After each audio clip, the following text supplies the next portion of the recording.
about Eli hijacking Sahelanthropus. We know how he got it moving. It was Emmerich. He used the kids in the staff living quarters to carry out his repairs. We got the details on tape. You're gonna want to hear this. Boss, you okay? There's an unusual mist in front of your chopper. It could be the same one as before. Cypher is trying to eliminate Code Talker, but we can't save the infected without him. Boss, whatever you do, bring Code Talker back alive.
Shafi!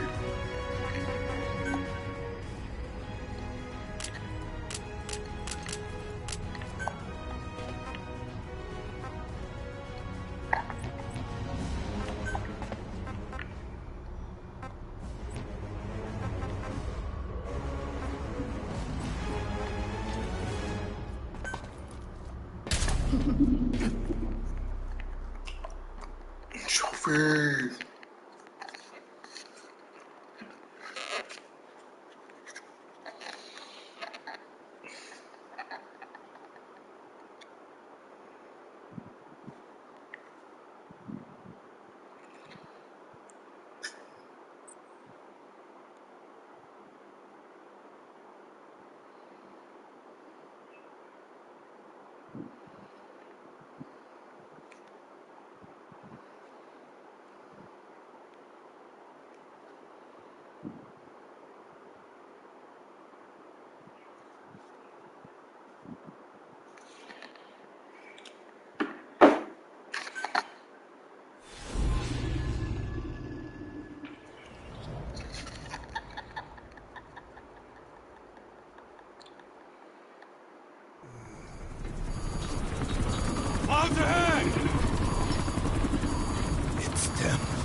Are you okay?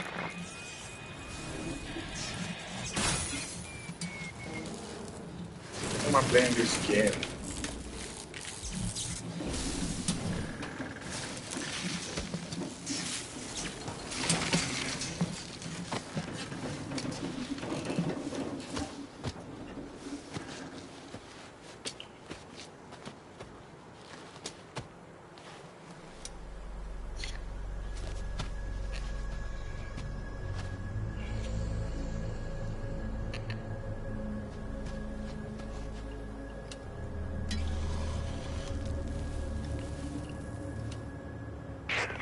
Looks like you're surrounded by mist.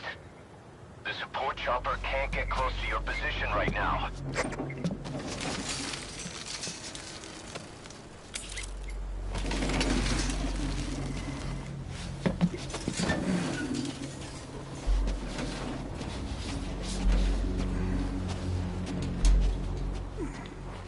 Hurry! They are coming!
We are their quarry.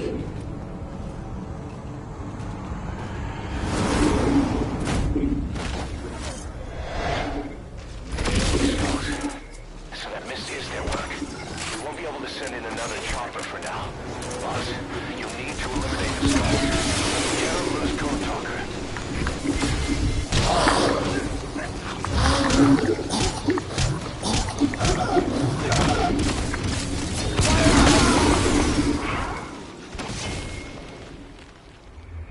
Snake! Talk to me! Snake!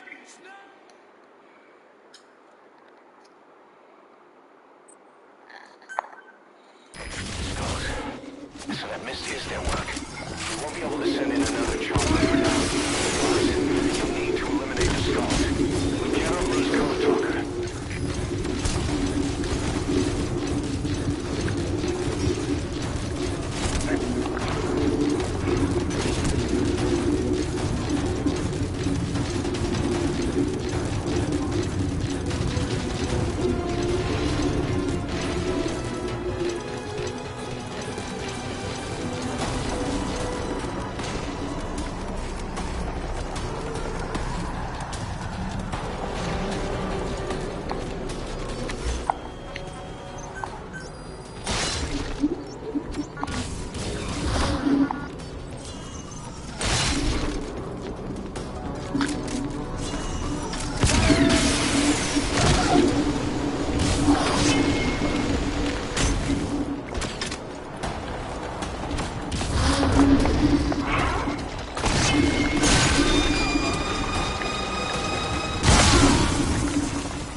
Hey, quit kidding around. Snake?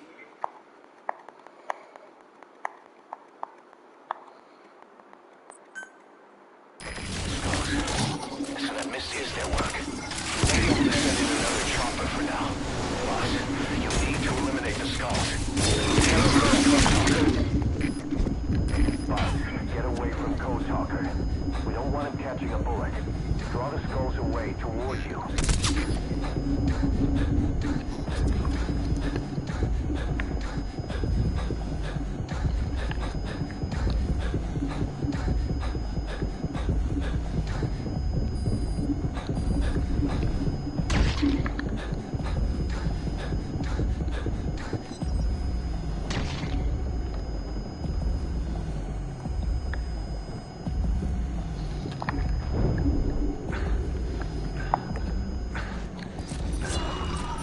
Fire!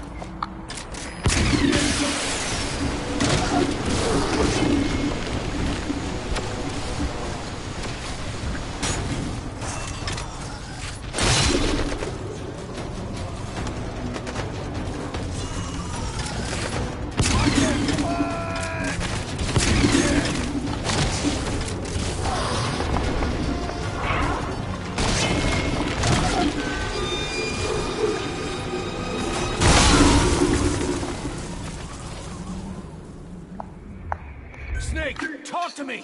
Snake!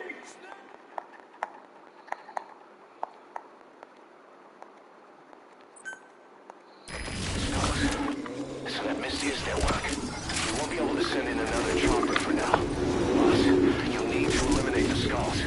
We cannot lose Code.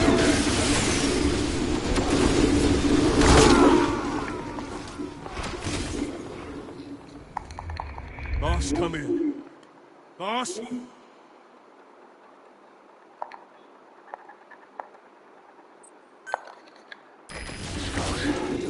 that Misty is their work. We won't be able to send in another chopper for now.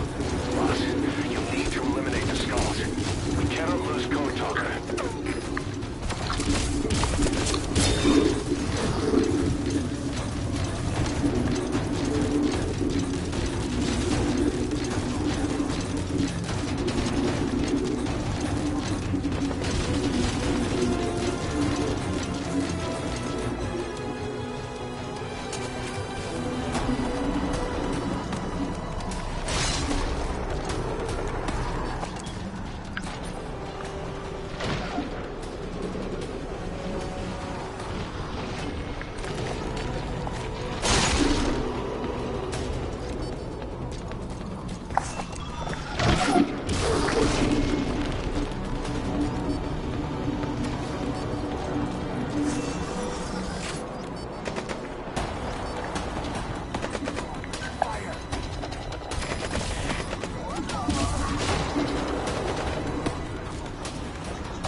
Snake, talk to me! Snake!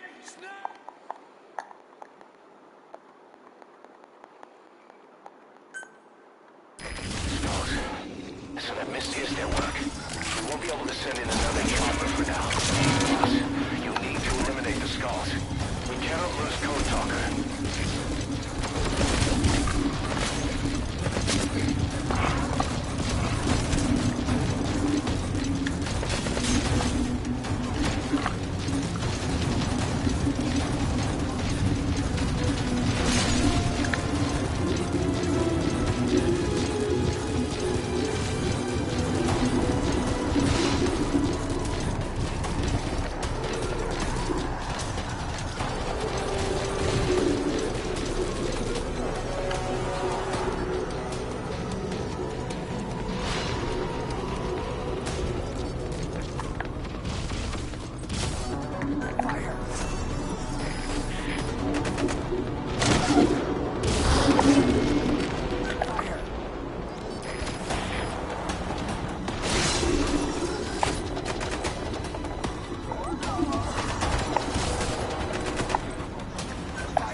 Subject on board.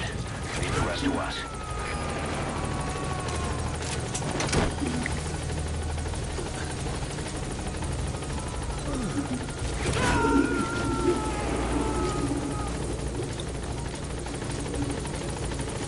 He's coming too. Roger that.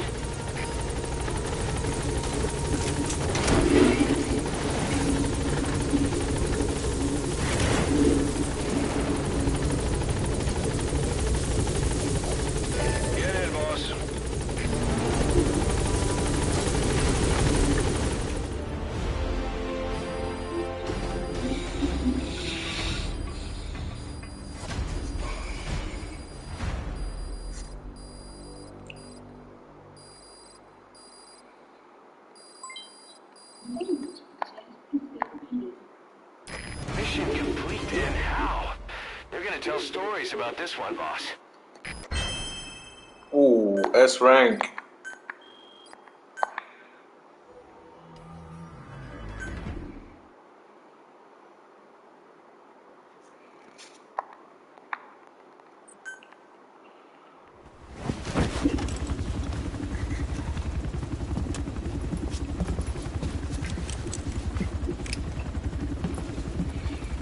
Skullface is no longer in Africa.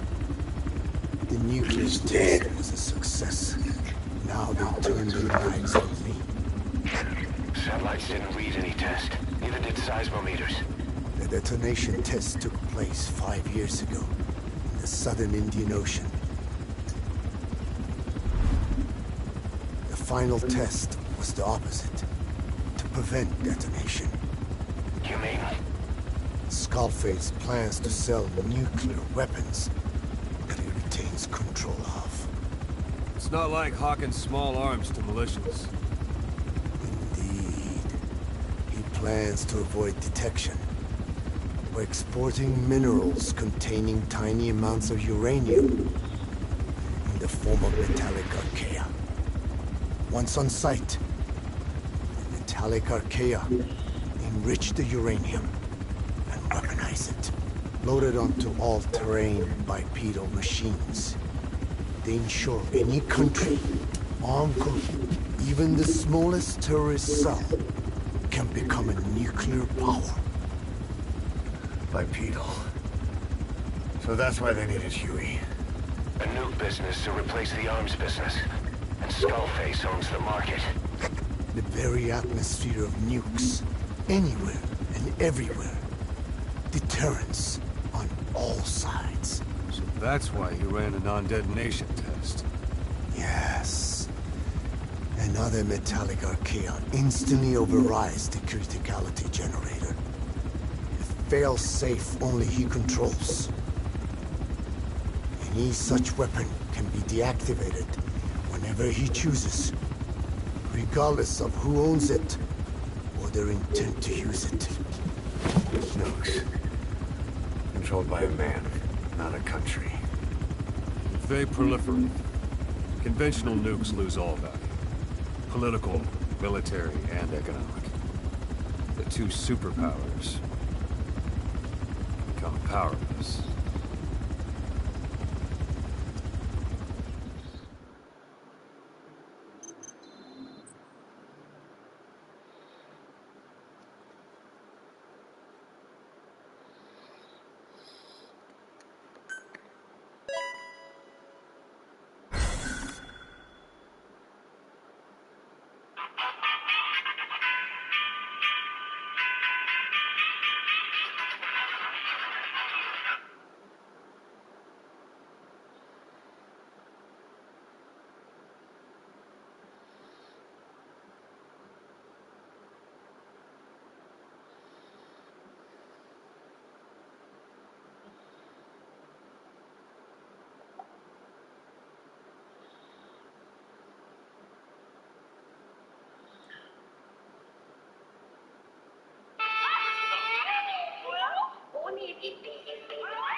We need to stop the epidemic at Mother Base.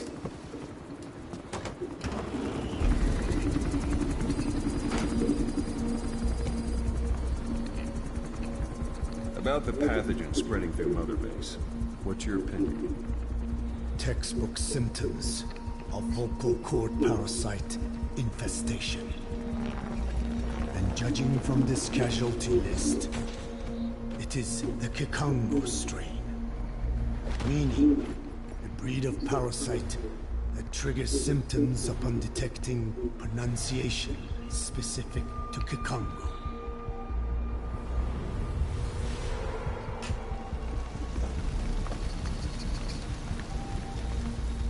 So how do we keep them from becoming symptomatic? Use this.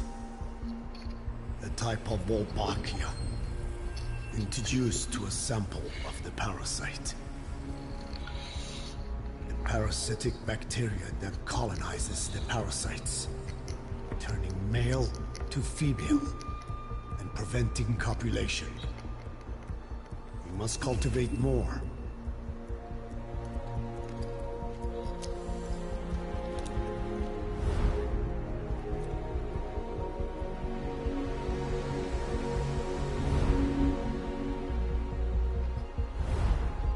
Time lapse.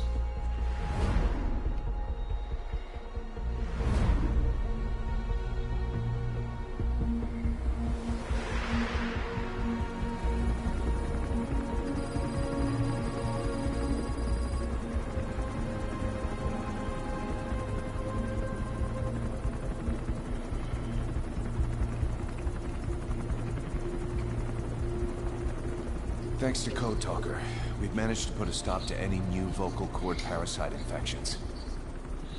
We couldn't save those already symptomatic, but everyone who survived has been released from the quarantine platform.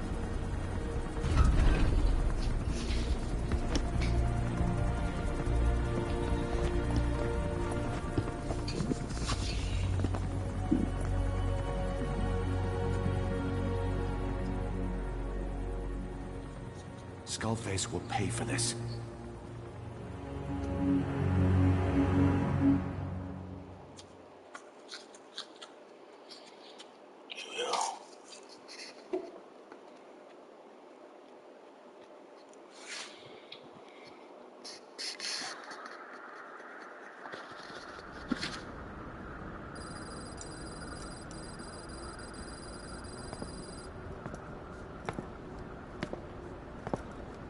Yes, again.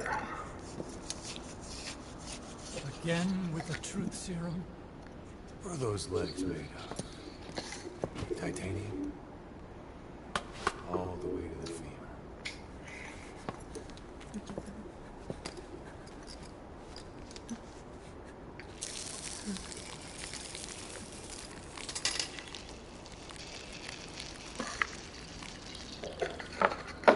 Metallic archaea.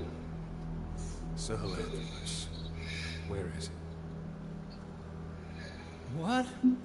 We have to know before his plan is complete. Sahelanthropus is the final piece. What are you talking about? If the Soviets break out a mobile, controllable nuclear weapon, East-West relations will be right back at the Cuban Missile Crisis. The Cold War returns to life as countries without nuclear arsenals line up for what Skullface is selling. Nuclear weapons proliferate overnight, and on the brink of annihilation, the world maintains its balance. But we know this is all just a shield, a ruse. The cleansing parasites are what matter most. A WMD to eclipse even nukes, and the only one that can still be used. Skullface is the world's greatest threat, and Zero's. The pieces are in place. All that remains is to unveil Sahelanthropus in Afghanistan. They can't activate it without me.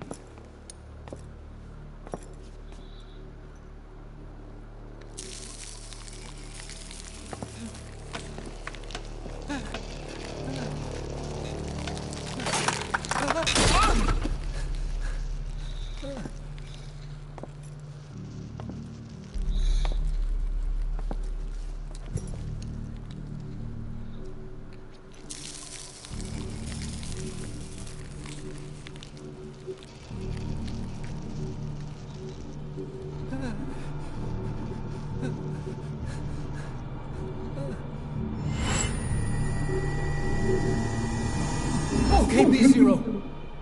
Sahelanthropus is beyond the Soviet base camp, in a lab built by the Soviet philosophers. That's what you're looking for. But I have no idea how he's controlling it. It wasn't designed to accommodate a human pilot.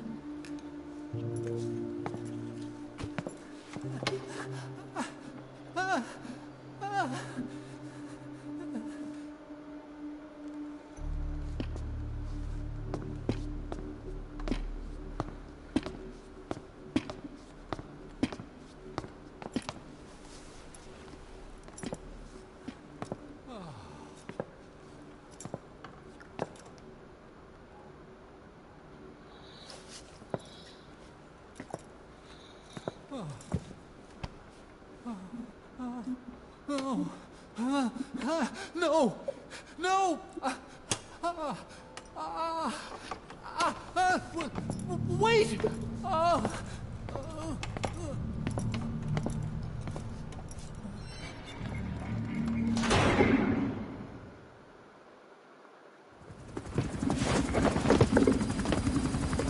We got word from Afghanistan. Everyone at the Soviet base camp's dead. No sign of fighting. Parasites. Skullface's men then headed north. The target is OKB-0. That's where he'll activate Sahelanthropus.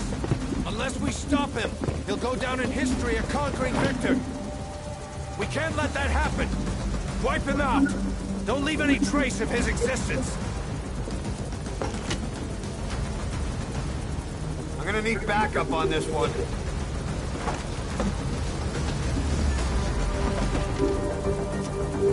You'll rendezvous on site.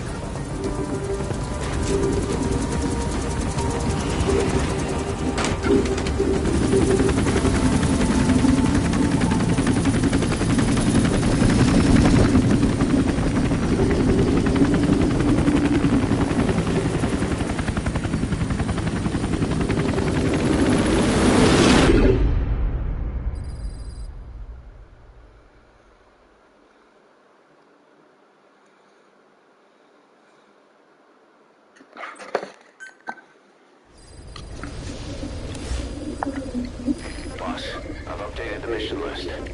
We've received some new job offers. The details are on your iDroid.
Where is she?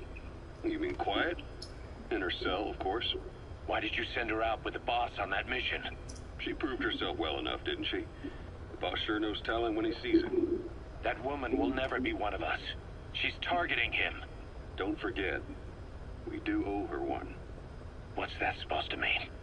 Remember what happened when she first got here? She shot down the aircraft Cypher sent after us.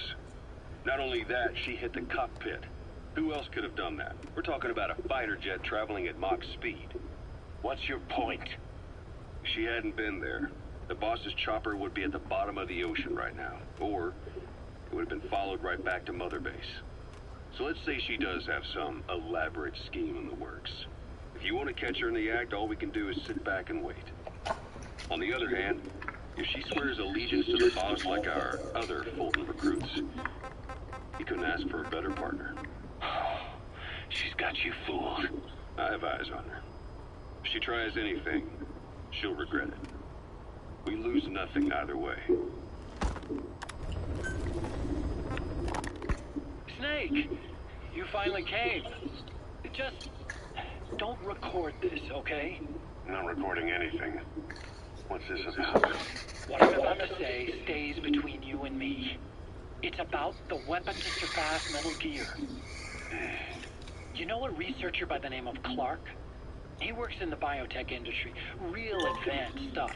His area is bioengineering, but lately he's also gotten into genetic research. Never heard of him.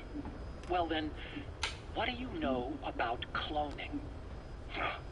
I think I've heard enough. Hold on, this is important. Cloning lets you create a genetic copy of an organism. You take the nucleus of one of its cells, and you swap it with the nucleus of an unfertilized egg from another member of the same species. They started out working with plants, but since then they've had success with other organisms, including mammals. It's a hot area for a lot of places right now. Corporations, universities, research groups. There's no shortage of scientists out to get famous and patent their work, with morality taking a back seat. Isn't that a little outside your field? It's got nothing to do with my research. But I thought it might be of interest to you. Cloning, and Dr. Clark, I mean. Go on. Now, this is really highly classified stuff. But I've heard that an American biotech company has successfully cloned a human being. What's more, it happened over 10 years ago. And the researcher behind it was Dr. Clark. You've really never heard of him? I don't meet many doctors. This Dr. Clark is a complete ghost, even to others in his field. His age, where he comes from, that might not be his real name. And I can't even say for sure he's a he. Clark's employer, ATGC, its company motto is embracing your hopes, preserving talent. What does this have to do with me? Cypher. Dr. Clark works for ATGC, and they have connections to DARPA. Cypher couldn't function without the communications network DARPA's built. Meaning, Cypher has to be a part of the Pentagon. Or at least, the two are joined at the hip. DARPA is a driving force behind human cloning. It's a pretty high priority project for them. And this Dr. Clark, some say he's a pivotal player in Cypher. But that's not all. Every cell nucleus in an organism contains the genetic information for that organism. Think of it as a blueprint for life. Clark appears to be working on how to decode this information and rearrange it at will. If you could do that, it would mean being able to custom design human beings for specific purposes. Can you believe that? Suppose for a moment that this is all fact. A man of your talents, if your genetic information died with you, that would be a terrible loss for mankind. But what if mankind could preserve you for future generations by cloning you? All right, enough. I get the idea. Look, I know it's inductive reasoning, but this weapon to surpass Metal Gear they're developing in Africa, I believe it's something that uses this new technology. Speaking as a fellow scientist, it chills me to the bone. That's rich coming from you. If genes serve as our blueprint, then I wonder if they include an impulse that drives us to tweak the design. Can you imagine that? Genes, encoded with information that wants its children to decode it. Is life itself putting the direction of our next evolution in the hands of scientists? I guess it would take some real arrogance to believe that. And yet, it could be what Cypher's after. I think you're barking up the wrong tree. But that was an interesting story. It'd make a good movie. You have to believe me. Where'd you hear all this anyway? Where? I just overheard it in bits and pieces while I was forced to do that research for them. Right. Wait a minute. Look, I want to help you. I want to be of service here. I'm risking my life with this. Is that so? Maybe it's time we brought someone else into the conversation. No, not him. Not Ocelot. You can't do this.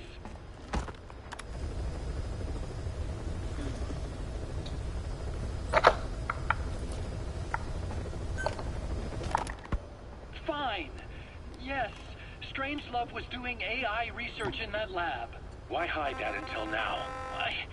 Okay, so what? I wasn't working alone.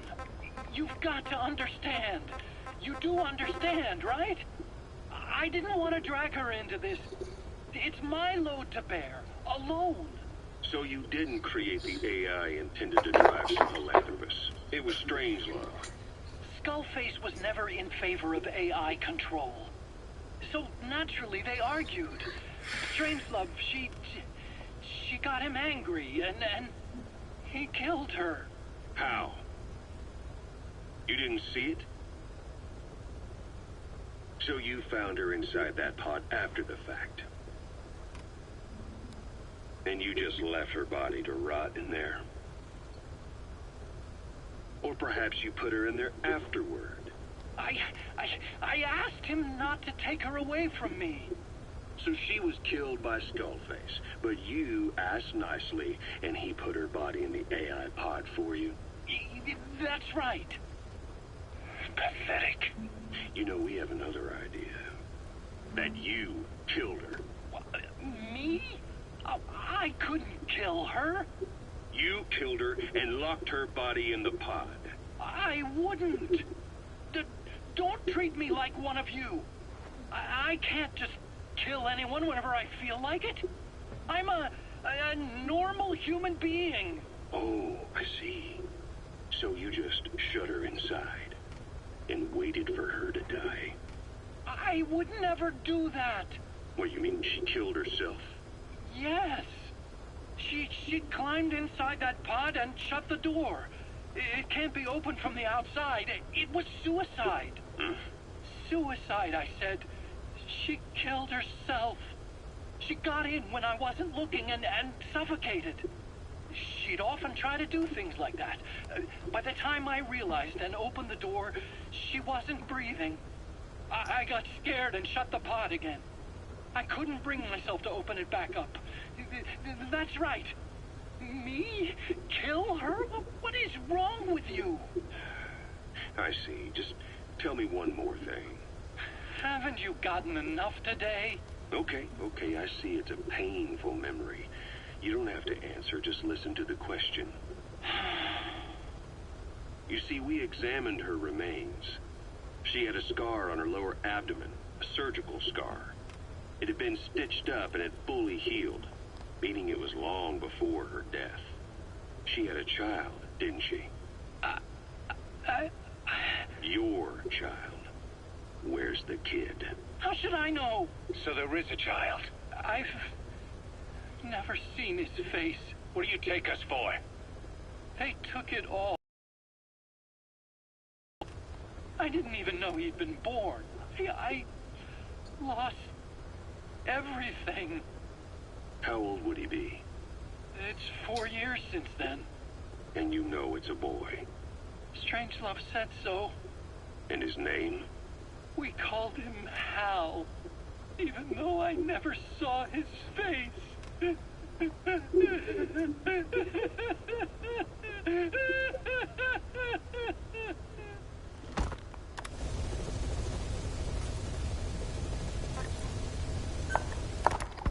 What was your goal in having the children repair Sahelanthropus? I just answered their questions.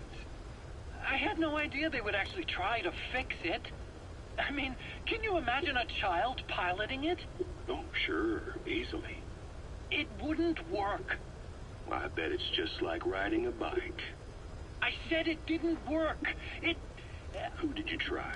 I didn't. Did you put your son in it? We never did that. His name was, Hal, wasn't it? I thought you said you never saw his face. But you made him pilot Sahelanthropus. You used him in your experiments. He wanted to get in. It was such a short time we had. So he was with you. We were happy. You're still happy now. Changing your lies to suit the listener and getting by slipping through the cracks. Building layer upon layer of convenient stories until nothing means anything to you anymore. You're happy all the time because you don't even notice you're doing it. Think hard. Who are you really? You're not a victim, and you're not the silent majority. You're a perpetrator and a petty hypocrite. The real world doesn't make you suffer. It's the other way around.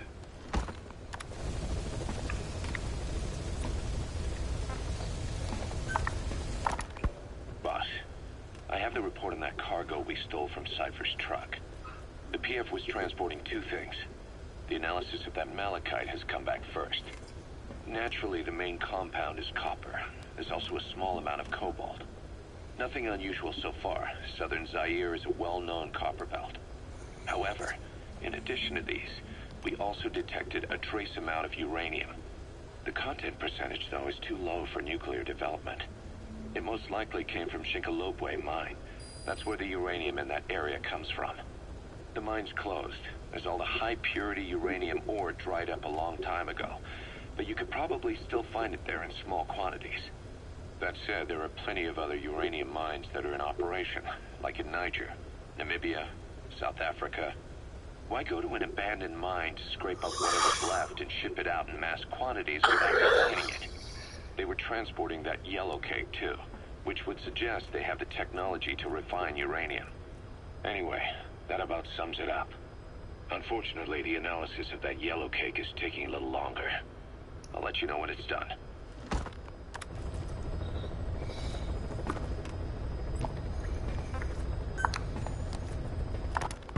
Boss, sorry to keep you waiting. We finally finished analyzing that yellow cake Cypher was moving. There was nothing unusual about the composition of the yellow cake itself. Most of it was oxidized uranium, with the rest being impurities, various metals, as well as traces of organic matter. What's interesting is the composition of these impurities. When we checked them against the impurities found in the copper ore, it was clear the yellow cake didn't come from Shinkolobwe, meaning they went to the trouble of mining two sources of uranium, then transported them together in different states. Another thing, we detected a very thin layer of highly enriched uranium in the middle of the yellow cake. Now that is very interesting. It may not be a lot, but it points to the existence of uranium-enriching technology. After all, yellow cake can't naturally produce highly enriched uranium. If they could mass-produce this, they'd be just one step away from a gun barrel-type nuclear bomb. But uranium enrichment requires advanced technology and a large-scale facility.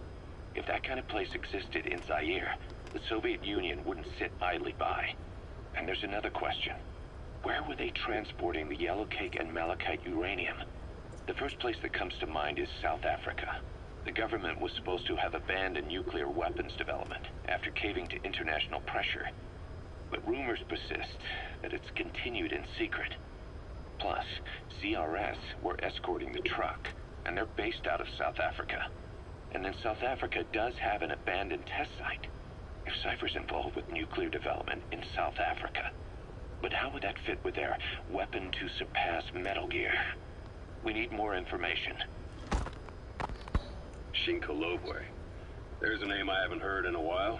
The U.S. bought a lot of uranium from Shinkolobwe mine during World War II for the Manhattan Project. They even sent a squad from the Army Corps of Engineers to reopen the mine after it was flooded. That's how good its uranium must have been. With that, the world's first nuclear test was a success.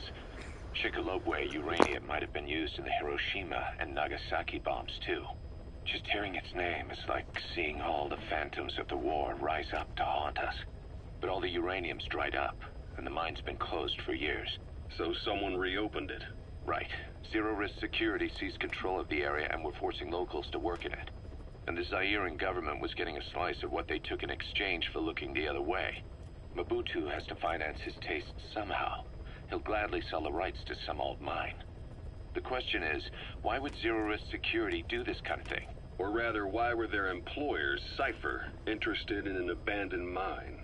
They'd be getting trace amounts of uranium, yet to the naked eye it appears to be ordinary malachite, meaning security would be lax. Not a very efficient way of obtaining it, but easier to move. But how would they enrich it at its destination? Did the yellow cake really have a layer of highly enriched uranium in it? Having trouble believing it? No. If they say it's real, then it's real. In which case, they might have some enrichment method that we don't know about. And this was to test it out? It's possible. And that would mean it's almost complete.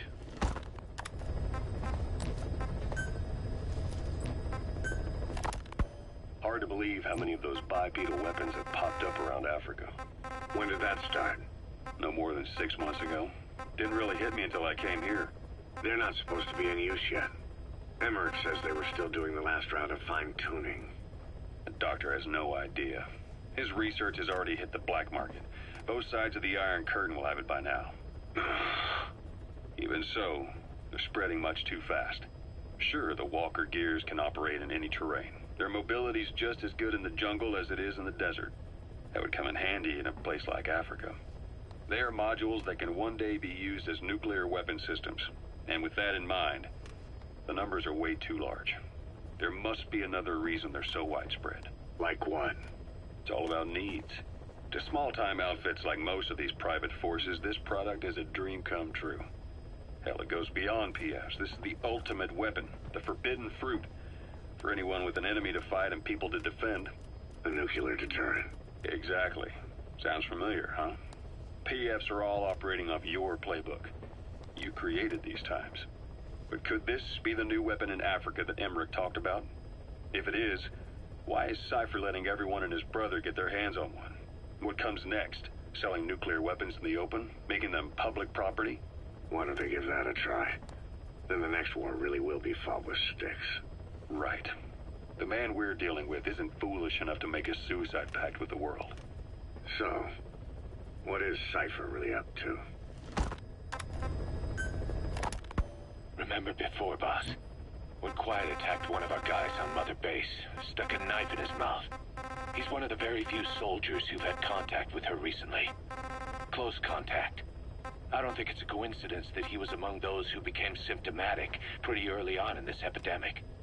Saliva and blood spatter, an open wound, mucosal infection. Whatever is causing this got inside him then. Miller, that is a baseless accusation.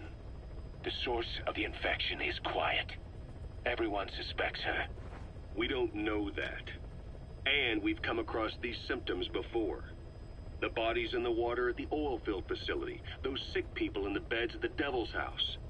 They're identical to what we've seen while we've been after Cypher. The infection could have come from elsewhere. But at the very least, she does know something. It's not like she's gonna talk. No, not through words anyway. But what about her actions? Quiet held a knife to that soldier back then, before he became symptomatic. There must have been a reason for that. A reason for shoving a knife down the throat of one of our men. What if she's capable of identifying who's infected? What if she was trying to stop the infection but couldn't communicate that to us? The answer to that, the source of the infection, might be in the mouths of the infected. You think there's some kind of clue in their mouths? I don't know. But maybe there's something about the mouths of those who've become symptomatic, something in common. Something their mouths have in common. Forget it. We can't trust her. Even if she can spot the infected, I don't want her help. I understand how you feel. But this is something to go on. Can't you see it's just like I said? Bringing her here was a big mistake. Quiet is gonna be the end of us. Stand down. You've got zero proof. Try to keep an open mind on this, boss. There has to be a way to identify who's infected. Boss, we've got the results of Eli's genetic tests. We can finally put this worry behind us. We used the PCR technique and conducted DNA fingerprinting of the copied DNA sequences. Neither is mainstream science yet, but the concepts and procedures are sound. Both tests say there is 0% chance that the two of you are blood relatives, meaning the results are negative. He's not your son, nor is he your clone. He's just another person. It was 12 years ago that Zero made plans to clone you. Eli's age and appearance certainly are a good fit. I admit the first time I saw him, I did a double take. But it looks like we were worried for nothing. Eli isn't your clone. Though you might still have one somewhere out there. But if Eli isn't the boss's clone, why does he seem so obsessed with him? Not to mention having one hell of an attitude for his age. I don't know. Learning the truth about himself, cursing the fact he's a clone, bearing a grudge against selfish adults, and coming to hate who he was cloned from. Big boss. If that were really the case, I could understand it. I might even feel a bit sorry for him. But no clone could have a totally different DNA fingerprint. And the test left no room for error. You yourself were there when we drew Eli's blood sample. Come to think of it, when we went to OKB-0, he'd snuck onto a chopper and was there. Yeah. He was acting strange even then. Or actually from a little before that time. That was exactly when we began these tests. Maybe he suspected something when we drew the sample, not knowing what we were doing to him, and becoming mistrustful of us. Hard to say. Eli's had an attitude problem from day one. So what is he then? Well, if he's gonna tell us that himself, we'll need to get him to open up more first.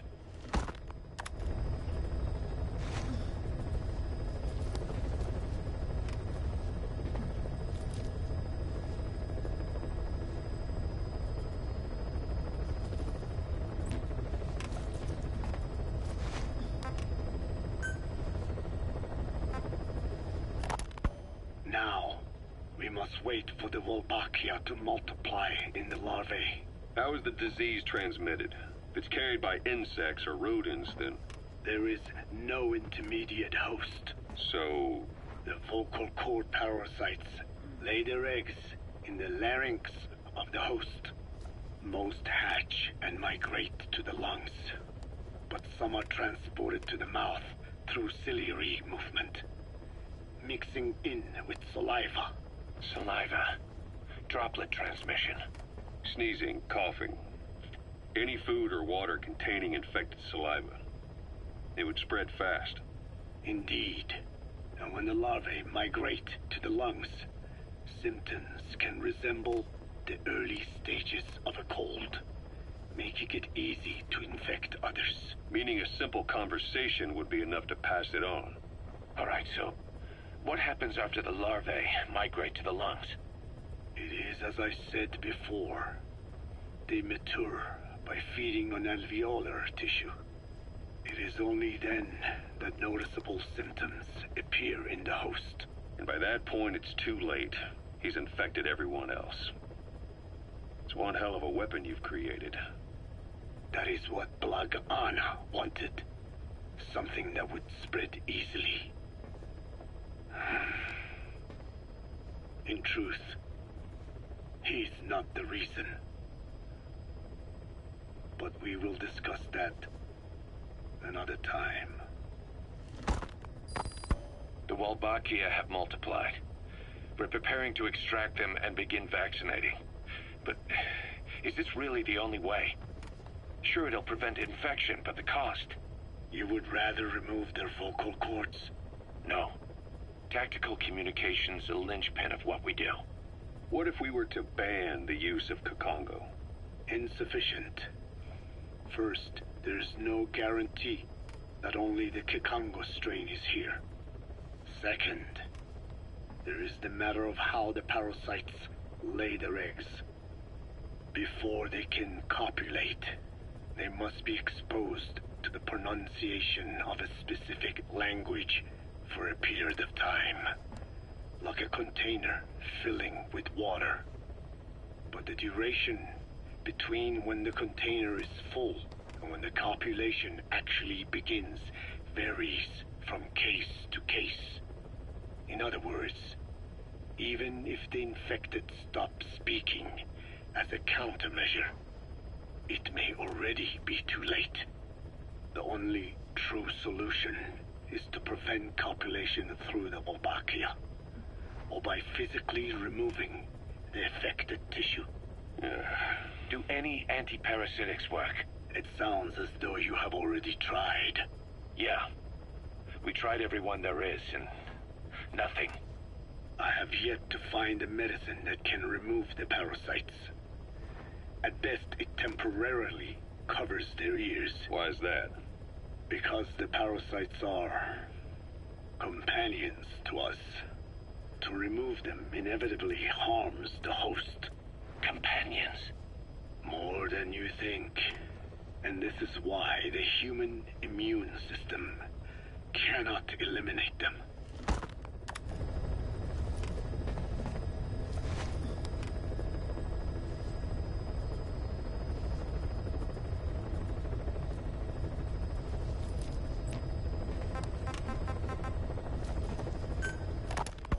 Code Talker, what are the metallic archaea? Volcanic craters spewing sulfur. Water hot enough to boil your skin off. Ocean depths of 800 plus atmospheres. Wastelands radioactive enough to kill you where you stand. There are groups of organisms that survive despite. No. Because of living in such environments. I've heard about them. Extremo... something. Extremophiles. By selecting certain species, then subculturing and repeatedly modifying them, I created a metallic offspring of pure archaea. They subsist on metals rather than organic matter. And some of them even consume uranium? Yes. Uranium enrichment archaea metabolize only uranium-235. As a result, they produce weapons-grade enriched uranium. How is that possible? Consider how plants fractionate carbon isotopes when they conduct photosynthesis. Nature possesses abilities beyond our imagination. So it was archaea that brought down your chopper? Corrosive archaea, yes. They oxidize metals, feeding off the energy in the electrons they receive. What became of the wreckage? We had the R&D team retrieve samples for study in airtight plastic containers, of course. Prudent. We shall extract archaea from it in good time. They should help you fight back against Blaga Ana. Any chance we could start now? It doesn't have to be a lot. I might just have another use for them. If it's only a small amount you need. That's fine. I'll get the R&D team to assist. Let's go. Zelda. This is yellow cake that Cypher was having the PFs transport. Before we met you, the boss recovered it from a truck crossing the savannah. Are there metallic archaea inside it? Yes, the archaea metabolize uranium-235 to subsist. They must be stored inside yellow cake, or they cannot survive. So those biological traces we took for impurities were actually the real cargo? Of course they are deactivated, so they do not trigger a sudden enrichment. They are like baker's yeast. Yet, they do gradually enrich the uranium as they feed. I imagine you detected weapons-grade traces. Yeah, we did. And the malachite that was loaded on the truck had traces of uranium in it, too. So that's the flower, huh? Skullface was gonna sell do-it-yourself nuke kits. The uranium-enriching archaea complete with a user's manual. And the ores with the uranium could be sourced by the client or provided by Cypher. Even the trace amounts buried in common ores can be enriched to weapons-grade uranium by the metallic archaea. Proving that must have been the most important factor of the trials. That and the ability to successfully prevent detonation. So if the amounts of uranium in the ores are low enough, they can get past any inspection. And you only need a tiny amount of the archaea to act as the yeast. No great challenge to smuggle that either. The first step towards saturating the world with nukes. His plan. That was not my intention. My only goal in developing the metallic archaea was to save the Dene. What made you think a tool for creating undetectable nuclear weapons would save your people? After 70 years, the Dene, Rick. The one that covers. The parasite that lives on the surface of the Skull's bodies is what gives them their power. Similar to my children, who live in my skin. I modified the parasites I isolated from the body of that old man, differentiating them with various abilities. One that can blend perfectly into its surroundings by exposing the pigments in its cells at will. Another that, by harboring multiple species of metallic archaea, can oxidize and reduce metal. Isolating the one that covers and transplanting it into an artificial medium should provide the same abilities as the Skulls, but they can only subsist within a human body. Once transplanted into the medium, they will eventually die. Another thing, the weakness of the one that covers is desiccation. Their surface moisture loss is greater than ours. The reason they give off mist is to alleviate this by releasing the salts inside them as microparticles. Water vapor condenses around them, appearing as mist. But this dries out the atmosphere until they cannot even produce mist. And once their supply of water from the host runs out, the parasites are in danger. They, along with their host, enter a form of suspended animation. However, a similar effect occurs if they come into contact with a large amount of water. Rain, for instance. The one that covers will temporarily abandon other processes in his eagerness to absorb the water. Pitijolone. Make the weather your ally.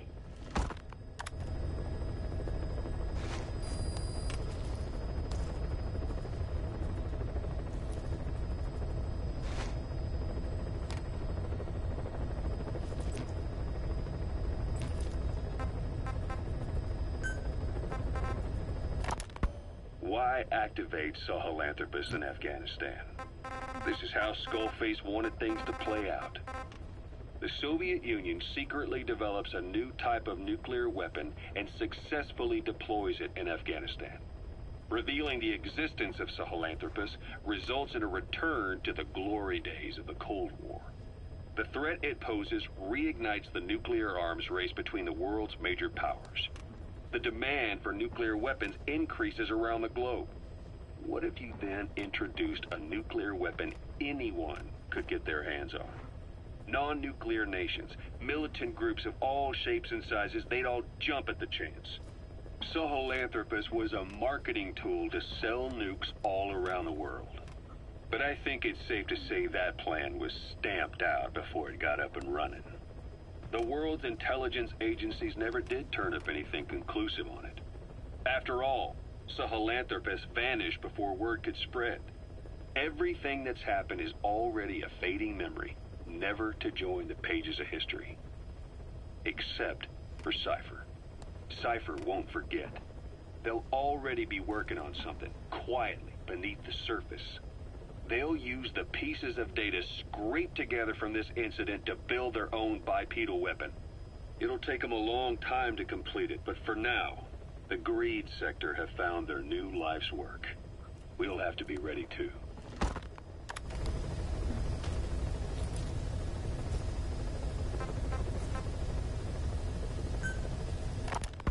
Skullface, real name unknown.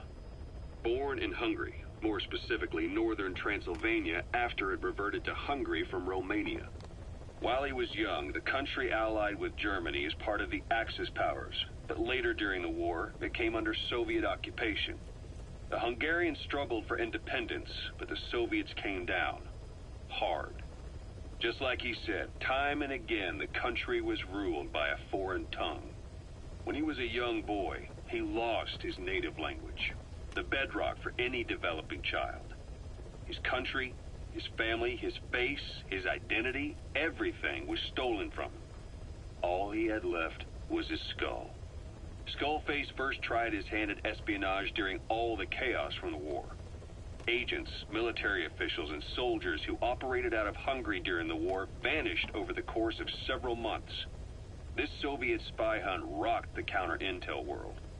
Mysterious fatal illnesses, accidental deaths, drownings, people having strokes behind closed doors. Just like Stalin, no one knew who was behind it. But all you need to do was look for who had the motive. They were all taken out by a man without a face. And now we've got an idea of how he did it too. He'd gotten revenge for his people, but he wasn't finished. Skullface defected to the West, eventually ended up with the SAS. That's where he met Zero. It's possible he began planning this whole thing back then. It's hard to say. In any case, Zero made him his XO. He always did have a thing for oddballs. But this one was set to lead a unit no one else would know about. When Zero created Fox, he also formed XOF as a support team. An unconventional special forces unit designed to support Fox, make it stronger, with Skullface giving the orders. Zero never even told the boss about it, nor the CIA, naturally. If Fox was Zero's silver bullet, XOF was the recoil when he pulled the trigger. Just like Newton's third law. While you were with Fox, Skullface was operating behind the scenes. Sometimes as your backup, sometimes as a mole or a scout, sometimes as your cleanup crew. Fox's tail, making sure the mission succeeded and that you survived. We only have his word to go on, but Skullface's goal was revenge against those who'd used language. Skullface, real name unknown. Boss, we gave Ralph, that kid who died in the accident, a burial at sea. The man in charge of that facility has been severely punished. But ever since, the kids have been acting strange. It's obvious they've lost their trust in adults. I was getting reports of them ignoring the staff, or getting insolent, and even violent. And a few days later, several of the kids did a disappearing act. They snuck into choppers and shipping containers and got off base. Why? Your guess is as good as mine. These kids were born in a war zone, and forced to grow up as war fighters. If they're left alone, war is how they'll die. But I thought we showed them there are other reasons to live. I never liked having children on Mother Base. But the thought of them going back to the battlefield and picking up their old lifestyle is something I can't stomach. It makes me think of Chico, 9 years ago. We have to get those kids back. Hell, they know too much about our operation. I never expected even the kids to betray us.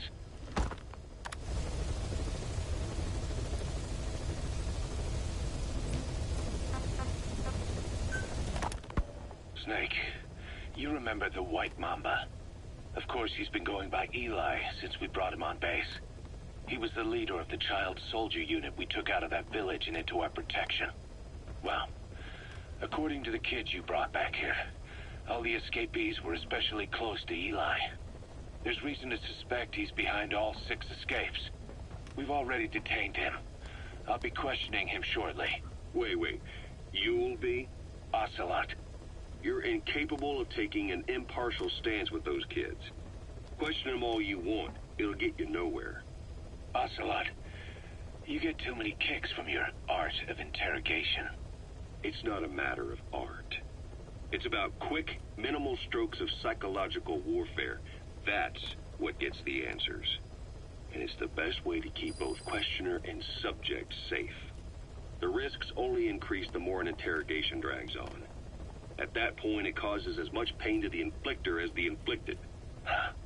Like I said, too many kicks. What I'm trying to tell you is we need quick results. Otherwise, it'll be too little, too late. I know that. And besides, I know the subject. I won't go overboard with a kid.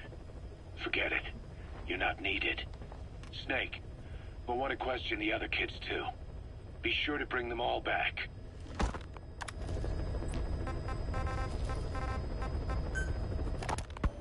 Snake, about the escaped children. Eli confessed. The way he tells it, they wanted to go back to the battlefield.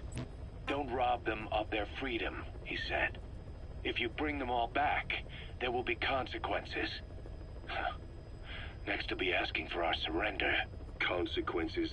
What consequences? No idea. That's all I have for now. You're too attached to those kids. Stop protecting Eli. Listen to yourself. Let me question him, and we'll get some real answers. Not necessary. I'll report as and when. Boss, we found weapons in the children's section of the living quarters. As you know, weapons are strictly off limits. We've got some rule breakers. The weapons we found were handmade. Blades ground out of knives and forks, a couple of bow guns built out of scrap, and explosives made using detergents. And get this, the explosives were tightly packed with nails. The kids put the blame on, you guessed it, Eli. I guess that's what he meant by consequences.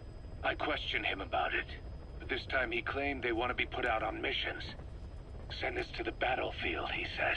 Miller, enough is enough. You've protected him too much already. It's my turn to question him. Protected? What Eli's doing is issuing a threat. Comply with my demands or I'll respond with force. But it'll be war at this rate. Forks and soap aren't gonna kill us, but some of them will end up dead. Is that what you want?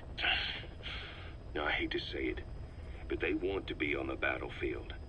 It's time you gave up this fantasy. Eli, he said they'd rise up against us if we bring the last kid back. There, you see? Ignore his demands. Don't let him return to quarters. That attitude is contagious. We'd lose control over them for good. For the time being, we've confiscated those handmade weapons.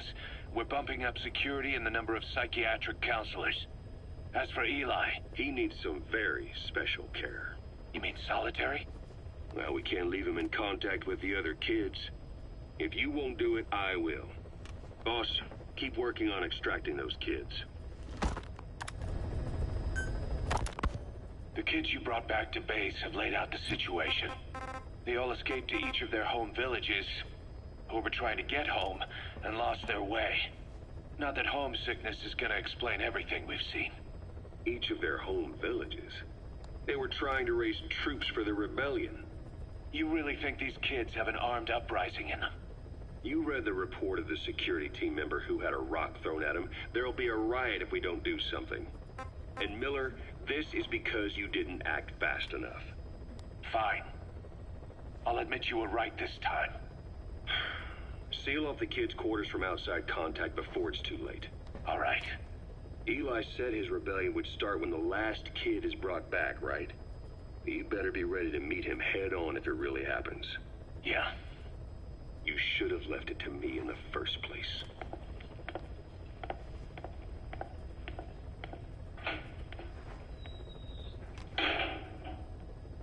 Boss, they're just kids. We have a responsibility to see that those kids make it. It's not about feeling protective or the pros and cons. I hate kids. That's exactly what I heard from the people who raised me. People who abandoned me, more like. That's the spark that kept me going, you know? I wanted to show those adults what I was made of. Wanted to get back at them one day. But before I knew it, I was all grown up. Never saw it coming. All of a sudden, people treated me as an adult. Some adult I turned out to be. But I feel like if my life had been different, if the adults I knew had been different, I could have grown up better. Yeah, that's it, all right. I wanted to use those kids to test that theory. That's all this was. From their point of view, I'm no different from the assholes who gave me a hard time. When this is all blown over, I'll talk it out with them. If that's still possible. Boss, there are still kids out there. Bring them back safe. Boss, it's me. Eli's revealed what he wants. He wants to speak with you. With Big Boss. He just said, bring my father here. Eli's too smart for his own good. No way to tell what he's thinking. All we know for sure is his men are important to him. That means we can use the escaped kids as leverage in any negotiation. Once you've brought the last one back, I'll interrogate him. If the kids do rise up, we'll meet them full force. End of story. I didn't want things to turn out like this. We could have prevented it, but it's too late now. If Eli means to take this all the way, he's gonna force us to do the same. Boss, go get that last kid.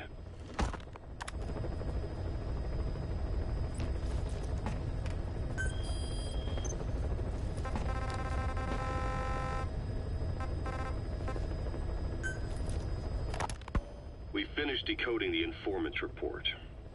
That floating kid we've run into a few times now. Looks like he was a test subject in clinical experiments. The Soviets called him the Third Boy. The Third Boy was brought to a lab on the outskirts of Moscow from Czechoslovakia, after which he was due to be sent to a research center in Leningrad, then Siberia, and finally an academic town in Novosibirsk. It doesn't appear that the researchers witnessed the talents we've seen from him, but nevertheless he was quite the popular subject. His latent cognitive abilities suddenly awoke en route to Moscow. According to the report, the Third Boy was easily influenced by other individuals' biofields. Evil thoughts, in particular. They affected his mind like a virus. Extreme anger or resentment, motives for revenge, in other words. Now, during the transport flight to Moscow, the boy was exposed to a powerful mental energy field coming from a certain individual. Ever since, being conscious of his powers, he's become a sort of energy generator. What's unique about him is the way his acute telepathic abilities get taken over by another person's will. The boy began to physically parasitize individuals experiencing extreme anger and codify the host's desires. This includes amplifying the host's natural strengths. Or, in accordance with the host's desires, he can also implant program code in another individual, making them a puppet, essentially. Human neural synapses transmit weak electrical currents between neurons. These electrical currents, though at a level difficult to observe, warp the magnetic field outside the body. The Third Boy is able to pick up these weak fluctuations. Contrary to psychotronics, which involves controlling the human mind, his abilities as a receptor are too high. The emotions he picks up from another individual are amplified and unleashed into his body as they recur in his brain. They turn into microwaves, which then affect the physical world, triggering paranormal phenomena like the spontaneous combustion of organic matter or psychokinesis, moving an object without touching it. There's one other thing. While he's parasitizing a host, the boy's ego gets shut away, allowing the will of the host to take control of his powers, like some annoying static drowning out your own voice. That means he isn't responsible for what's been happening. Somebody's extreme anger has manifested through the Third Boy's powers in ways none of us could have predicted, which would mean this was going on somewhere around us. Looking back on it, a lot of things make sense now. The man on fire, Sahelanthropus, they both came to life thanks to the Third Boy's powers. Everything has been happening through him as a catalyst. We first saw him in the hospital on Cyprus. The boy parasitizing the man on fire's desire for revenge gave him his new abilities in return. He next appeared at the Hamid Fighters Fort where the honeybee was hidden. There, the boy parasitized Skullface's vengeful mind. He controlled Sahelanthropus, making it do whatever Skullface wanted. Same goes for when we extracted Emmerich onto the chopper. When he appeared at the Devil's House in Central Africa, Skullface's will controlled the man on fire via the Third Boy's powers. Everything is clear up to this point. But even the informant couldn't pinpoint who the host was in the cave within Serac power plant. Sahelanthropus suddenly became active, then crushed not only the man on fire, but Skullface as well. Surely neither of them could have been the host. Who else was at that location and bore anger more extreme than either of them? Whose will was controlling Sahelanthropus? According to the report, emotions transmitted in children's brains affect the surrounding magnetic field more strongly. Cerebral nerves are covered with insulation called myelin sheaths to increase impulse speed. The reason for this leakage has to do with the fact that children's myelin sheaths are still developing. So, how many children do you remember being there? Children with a burning desire for revenge and bearing a grudge against you. I can think of only one. Eli. We don't know what kind of life he's had, but the resentment he's shown toward adults is nothing short of extraordinary. The third boy resonated with Eli's mind. And that means Eli bore the strongest animosity of all individuals within the boy's reception range, estimated to be a 3-mile radius, beating out even Volgin and Skullface. The third boy has probably remained hooked on Eli's anger since. You remember at the Devil's House, the third boy showed an interest in Shabani? That must have been his ego making a rare appearance. He may possess abilities far beyond anyone else in the world, but he's still a kid. Maybe them both being kids was enough to bring them together. And if so, maybe with Eli, he isn't feeding off him, but acting in symbiosis with him. So what kickstarted the third boy's powers? If we look at the location and time that his plane went down, we can make a pretty good guess. When the plane experienced the first anomaly, it gave an accurate report of its position to a control tower, due north of the Black Sea, 125 miles east of Kiev. Dead south on the Black Sea is Cyprus's Green Line, so the plane's position was directly north of the hospital where you'd been asleep for 9 years. And this anomaly was reported at exactly the same time that you woke up. The plane was enveloped in flame from the inside out. The fuselage burnt to ashes. There were no survivors, at least not publicly admitted. Your thoughts formed a synchronicity with the boy's psyche and were amplified inside his brain. That would have been more than enough to trigger his abilities. Your rage was like a big bang in his head, blowing the lid off his powers. The boy was then secretly moved to the lab outside of Moscow where Volgin was comatose. There, Volgin's thoughts resonated with the boy and he was awakened. Volgin became the man on fire, hell-bent on getting revenge on you. His instincts led him straight to you. Skullface knew Volgin from Operation Snake Eater, or perhaps from even before. Monitoring this pair of extraordinaries, he discovered the hospital and sent his assassin and XOF. Skullface was probably watching the situation from close by. Then, realizing how useful these two test subjects could be, he approached them. Reacting to Skullface's thirst for revenge, this time the boy let Skullface's will control Volgin.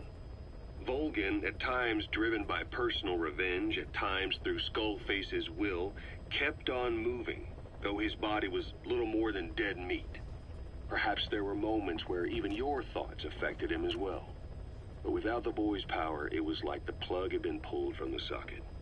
Everything was powered by anger, malice, revenge. This is how the end of the report sums things up.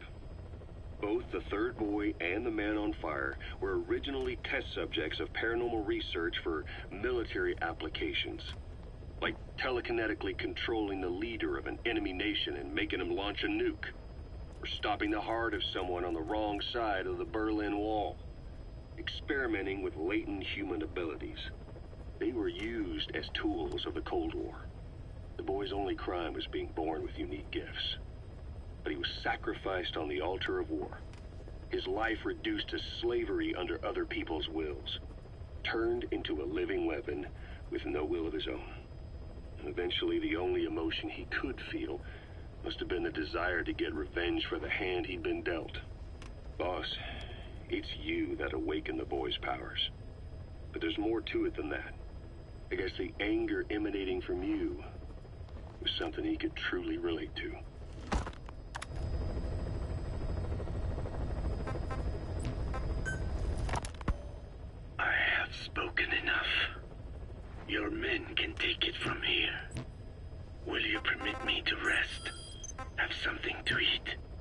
I thought you don't eat.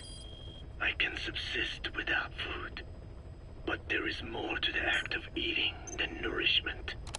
We receive nature's blessings and reaffirm our part in it. And in doing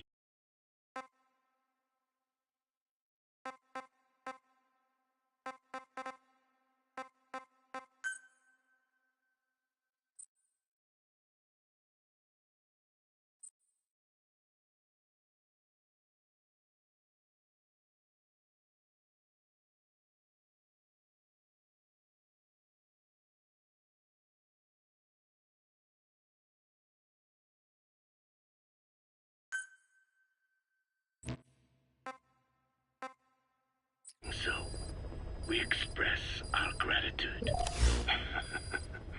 Sorry, it's, hearing you say you don't need to eat and that you're a part of nature in the same breath.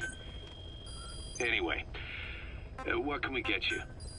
Not exactly a five-star restaurant, but the kitchen's used to serving a lot of different appetites. Hamburgers. Hamburgers?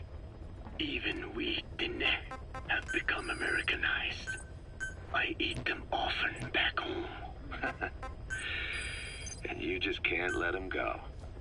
Well, as far as symbols of the American Empire go, hamburgers are pretty good.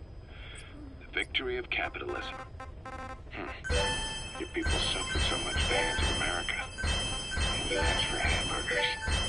We have suffered more than you can know. But I do not see hamburgers as an accomplice. A single dish, providing a balanced helping of nature's blessings. Meat, grain, and vegetable. How could anyone hate such a magnificent thing? Says the guy who can survive on photosynthesis. Balance has nothing to do with it. You just like a good burger. That is also true. Be warned, though. I have very high standards. Don't worry. I do too. All right, then. One good old-fashioned all-American icon coming up.